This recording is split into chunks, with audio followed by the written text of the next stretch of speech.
যারা পরের হক মেরে খায় তাদের ইবাদত কতটুকু কবুল হবে, এই বিষয়ে যদি কিছু ব্যাখ্যা জানাতেন। ভাই, পরের হক যদি কেউ মেরে খায় আর এই লোক ইবাদত বন্দেগী করে, ইবাদত বন্দেগীতে তার আমল নামা কিন্তু বাড়তে থাকবে। কোরআন হাদিসে কোথাও নাই যে পরের হক মারলে তার ইবাদত আমল নামা যুক্ত হবে না, এরকম কথা কোথাও নাই। আপনি পরের হক মারেন, অন্যের সম্পদ আইল ঠেলেন, অন্যের টাকা মেরে দেন, অন্যের টাকা আত্মসাৎ করেন, গম চুরি টিন চুরি করেন, অন্য আরো কিছু চুরি করেন, করে আপনি অর্থ আত্মসাৎ করতে থাকেন। আপনি একটা বিষয় নিশ্চিত থাকেন, আপনার আমল নামাতে নেকামল যেগুলা করবেন, ইবাদতবন্দি করবেন, এগুলোর সব লেখা হবে। আপনি হারাম কাজ করছেন দেখে এগুলো লেখা হবে না, এরকম কিছু কোরআন হাদিসে আসছে বলে আমার জানা নাই। সব লেখা হবে, কিন্তু সমস্যা হলো কি জানেন? সমস্যা হলো হাদিসে আসছে নবী সাল্লাল্লাহু আলাইহি ওয়াসাল্লাম বলেছেন, আতাদরুনা মানিল মুফলিস, তোমরা কি জানো আসল ভিখারি কে? সাহাবীরা বলছেন যে আল মুফলিসু ফিনা মাল্লা দিনারা ওয়ালা দিরহামা, ইয়া রাসূলুল্লাহ, আমাদের ভিতরে গরিব মানুষ হলো যার পয়সা কড়ি নাই। নবীজি বলেছেন, আরে না, এই মুফলিসের কথা বলি নাই। আসল মুফলিস হলো সেই লোক যেই লোক দুনিয়াতে মানুষের সম্পদ আত্মসাৎ করেছে, অন্যের জমির আইল ঠেলেছে, চুরি করে সম্পদ নিয়ে এসেছে, হাওলাত নিয়েছে আর দেয় নাই, বাকি নিয়েছে আর দোকানের সামনে দিয়ে যায় নাই, বিভিন্ন ভাবে মানুষের সম্পদ নষ্ট করেছে, বোনের হক দেয় নাই বাপের সম্পদে, মায়ের সম্পদে, ফুফুর হক দেয় নাই দাদার সম্পদে, বিভিন্ন ভাবে ভাইয়ের হক দেয় নাই, ভাতিজার হক মেরে দিয়েছে, মানুষকে মেরে কেটে খায়। আবার অনেক আমলও করেছে, মাশাআল্লাহ, মাহফিলে 2 লাখ দিছে, হুজুর বলে হাজী সাহেবকে আল্লাহ জান্নাত দিয়ে দেন, বলেন সুবহানাল্লাহ, সবাই বলে আমিন। তো এইরকম লোক যেগুলো আছে তাদের আমল নামার পাহাড় নিয়ে কিয়ামতের দিন উঠবে, মোচে তেল দিতে দিতে যাবে, যা আজ জান্নাত ঠেকায় কে? এত কোরআন খতম, এত মাহফিল, এত হুজুরে খাওয়াইছি, এত মসজিদে দিছি, এত কোরআন শরীফ কিনে দিছি।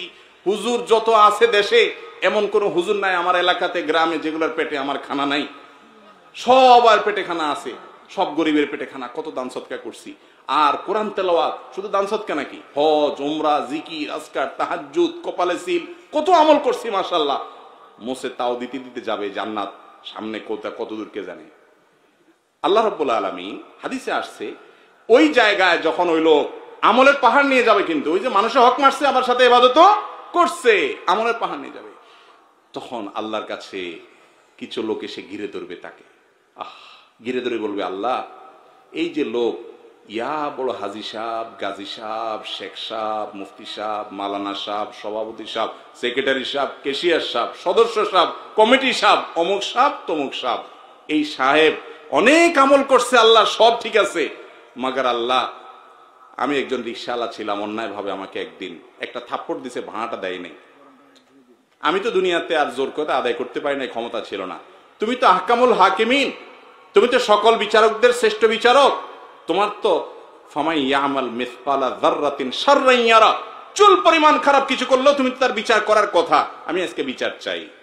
আল্লাহ বলবেন, এখন তো আর টাকা ফেরত দেওয়ার সুযোগ নাই, ঠিক আছে, আমল যেগুলা কষ্ট করে নিয়ে আসছো ওখান থেকে তাকে কিছু দিয়ে মামলা নিষ্পত্তি করে দিবেন, যাও তুমি চলে যাও। আরেকজন আসবে, আরেকজন আসবে, আরেকজন আসবে, আরেকজন এসে বলবে আমার আইল ঠেলছে আল্লাহ, আমি জানতাম না। আরেকজন বলবে আল্লাহ আমার লাউটা চুরি করে নিয়ে গেছে। আরেকজন বলবে আল্লাহ দোকান থেকে বাঁচিয়ে নিয়ে আর ধারে কাছে হাঁটে নাই। আরেকজন বলবে আল্লাহ বিচারের নাম দিয়ে আমার কাছ থেকে টাকা নিয়ে বিচার করছে, নেতা ছিল এলাকার। এক একজন এক এক মামলার আসামি, মামলার বাদীরা আসবে। আল্লাহ তাআলা সবাইকে তার দাবি অনুযায়ী, যদি প্রমাণ সত্য হয়, কেউ তার মিথ্যা সেদিন বলবে না, সব দিয়া বিচার করবেন। তার আমল সব শেষ হয়ে যাবে, দেনাদার তখনও, পাওনাদার তখনও থাকবে। এবার তো আমল শেষ, কি দিয়ে দিবে? এবার তাদের পাপের বোঝা দিতে থাকবে, যে তুমি তার হক নষ্ট, তারপর বোঝা নাও। এখন নিতে নিতে নিতে নিতে আমলের সব শেষ হইয়া পাপের বোঝা নিয়া তারপর সে জাহান্নামে নিক্ষিপ্ত হবে। তাহলে অন্যের হক আত্মসাৎ করে, মানুষের হক নষ্ট করে, মানুষকে কষ্ট দিয়ে, মানুষের প্রতি অবিচার করে, আমলের পাহাড় আর ইবাদতের পাহাড় করে কোনো লাভ হবে? আল্লাহ আমাদেরকে বুঝার তৌফিক দান করুন। আমল খুব বেশি দরকার নাই বাবারে, ফরজ মেন আমলগুলা করেন, কোন মানুষের হক নষ্ট করিয়েন না। আপনি নিশ্চিন্ত থাকেন, আপনি জান্নাতে যাবেন ইনশাআল্লাহ।